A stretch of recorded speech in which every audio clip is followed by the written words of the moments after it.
It's Mo from Mowing the Deep End, and just when I thought it was okay to go and sit by the fire, we have breaking, Delphi news.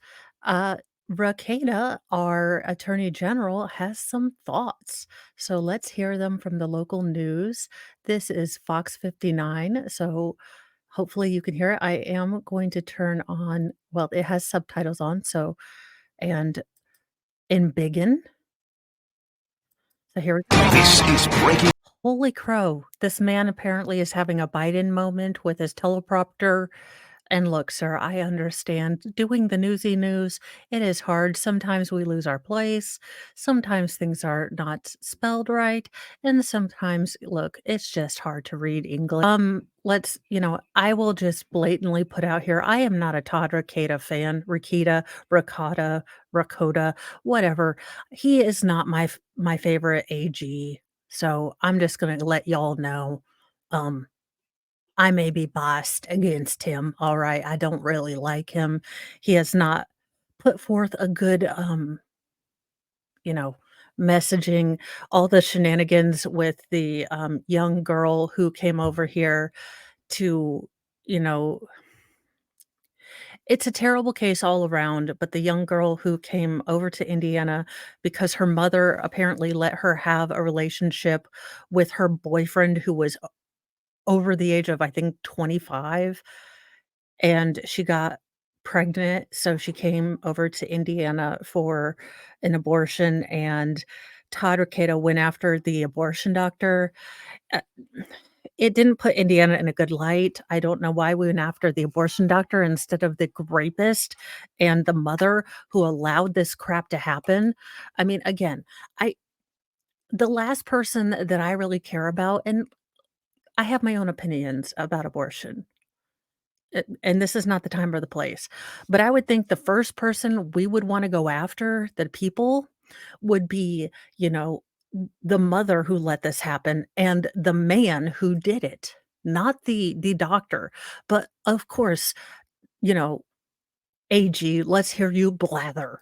Defended herself I am confused because all this case has been is jumping the process. I'm done. We're not listening to to Todd rule against them Rotunda. before they can I cannot with this man. He is a dingleberry who gets Indiana in trouble all the time, running his daggone mouth. Look, as a fluffy person, I shouldn't make fun of his weight, but ugh. Let's read the article. This is from Fox 59. I encourage you to do your own research. Again, I'm not here to tell you what to think or how to think. Again, I have my own bias, but I encourage you to do your own research, and I do think Fox 59 has a really good, source of information. They do tend to have a lot of information, and they are quick about bringing it out. So let's read. From Carroll County, Indiana, Judge Fran Gull said a petition to the Indiana Supreme Court calling on her to be removed from Delphi murder trials should be thrown out due to the defense not using proper legal avenues in order to seek their end goal. Miss, I want to have you all, thrown off the case without due process from my office. Kettle, meet pot. Goal wasn't alone in calling for the High Court to throw out the petition, as Indiana Attorney General Todd Ricada echoed many of Goal's same sentiments in a separate filing that also asked the court to reject the petition. Both Goal and Ricada called the writ of mandamus filed with the Indiana Supreme Court the legal petition that not only called for Gull's removal, but for the reinstatement of the accused murderer Richard Allen's original defense team, quote, improper, end quote, with both stating that Allen should have pursued an appeal if he thought Gull was abusing her power by removing his original defense team. That is amazing because Judge Francis Gull decided to not use any sort of, you know, due process, if you will. It's amazing that due process works for some times, but not for other times. In his filing, Rekieta argued that a writ of mandamus was, quote, inappropriate, end quote, for pursuing the reinstatement of legal counsel, and the appellate process is the, quote, adequate and preferred way, end quote, to process these arguments, not a writ of mandamus. Ricada or Ricotta Cada, sorry, also pointed out that Allen didn't appeal these actions or file a motion to disqualify despite having the chance. Quote, a writ is inappropriate because Allen has a remedy through the appellate process. He can file his motion for a change of judge, and if denied, he can appeal that decision, Ricada wrote. Gull echoed this sentiment in her own response, citing a court decision that said writs are often used as a shortcut to an appeal, which cannot be done.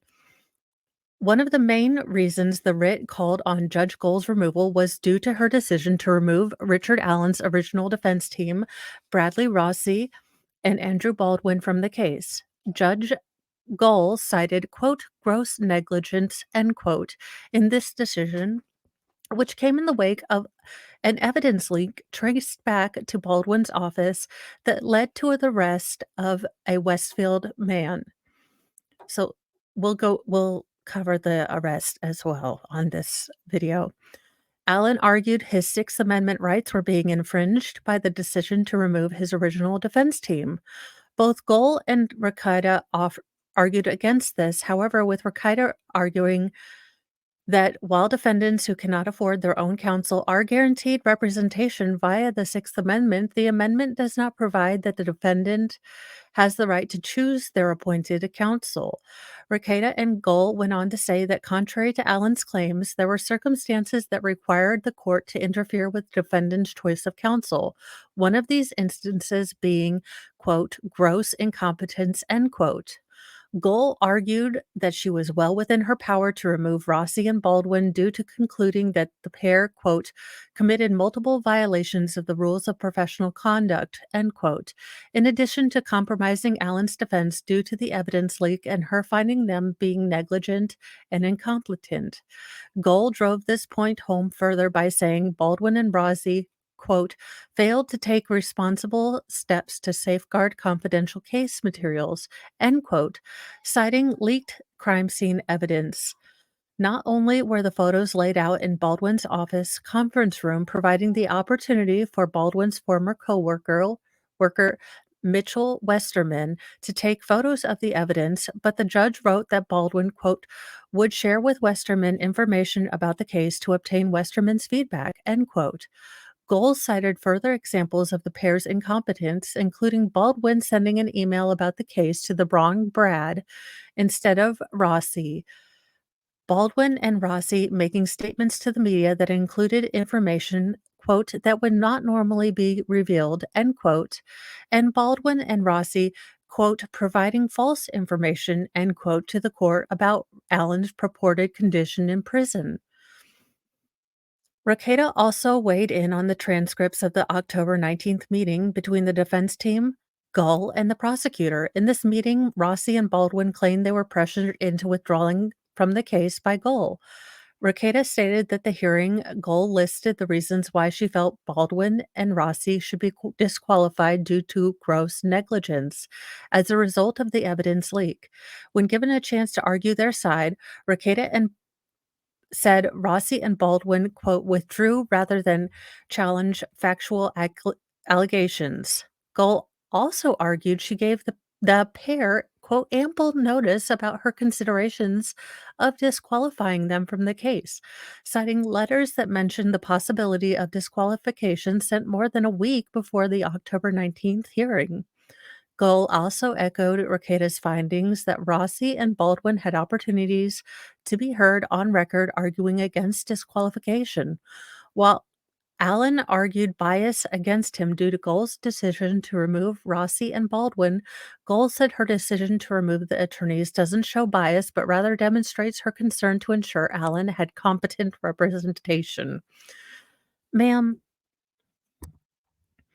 you haven't liked any of that stuff that they've done. The state has had how many press conferences, and you didn't put a gag order on them, but the defense puts out one simple flyer and he put a gag order on them.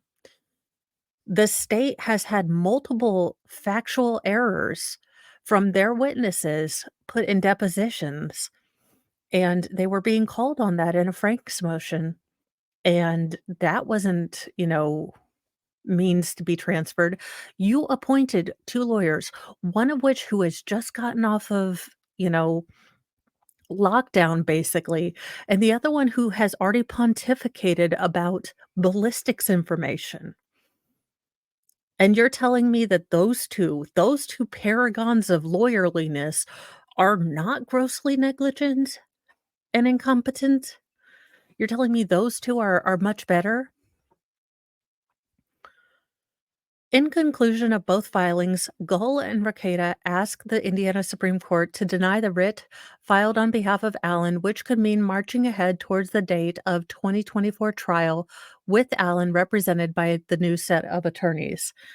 Now, I did talk to my appellate attorney friend, and they did expect that Rekieta Todd Rekieta would side with Judge Gull person. So this is not a surprise that they would kind of stick together. Now let's go to the story about the Westfield man's arrest.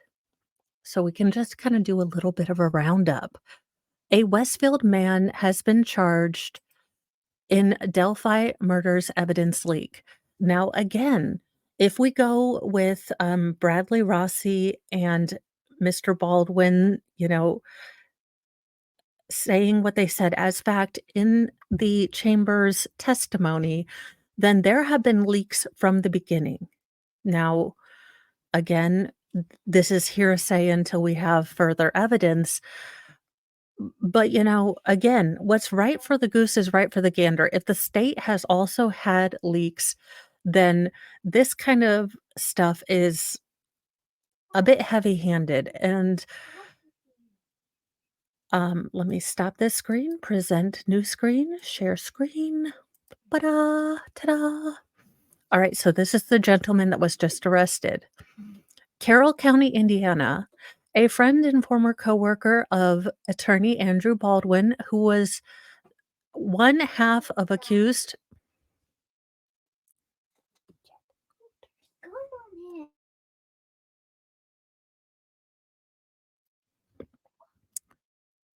who was one half of accused Delphi murderer Richard Allen's original defense team, is being charged after he admitted to taking photos of sensitive crime scene evidence related to Delphi murders and leaking the photos online.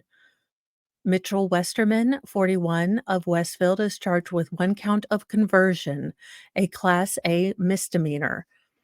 Now, let me look up what conversion is because I am not a lawyer.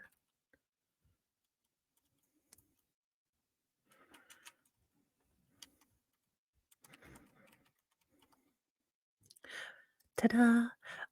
Okay, conversion is no legal definition of conversion. If someone has ever stolen your stuff and acted like they own it or something that was really yours, so conversion is when someone takes your property for themselves or acts like something you own belongs to them. So he basically took the crime scene photos and acted like they were his. Why they can't just say stealing, I don't know, but apparently there is probably a legalese, lawful law way they have to say this.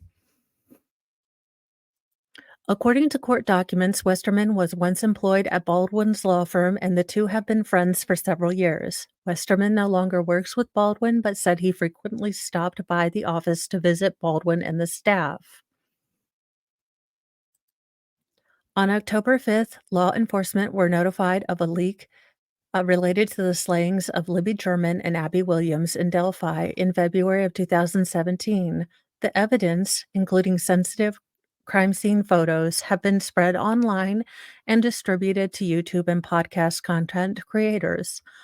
On October 9th, Westerman reportedly contacted Baldwin and admitted to being behind the leak. Westerman told Baldwin that he'd stopped by the law firm's office and found the evidence photos related to the Delphi case spread out in Baldwin's conference room. Westerman admitted to using his phone to take photographs of the evidence, then sharing the photos with a Fisher's man.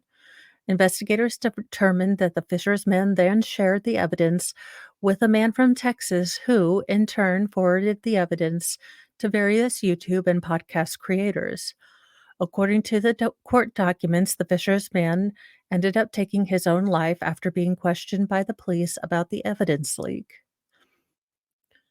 Westerman admitted in a sworn statement that Baldwin did not give him permission to take the photographs of the crime scene evidence he found in the courtroom of the law firm's office. He also said Baldwin was not present in the conference room when he took the photos. Bradley Rossi, the other half of Allen's original defense team, called Westerman's action, quote, theft, unquote, due to him not having permission from either of the attorneys to take photographs of the evidence, let alone share the sensitive information with others. The Delphi leak has caused a flood of problems for the highly publicized murder case, including playing a major role in Judge Gull removing Rossi and Baldwin from the case after calling their actions, quote, grossly negligent, end quote. Baldwin previously called the leak by Westerman, quote, a betrayal, end quote, and said he has since kept all the Delphi documents and files in a locked cabinet. Both Baldwin and Rossi continue to plead their case to the Indiana Supreme Court to be reinstated as Allen's legal counsel, while also calling for Judge Gull to be thrown from the case. Allen's trial, originally set for January, will now likely not begin until October or November of next year.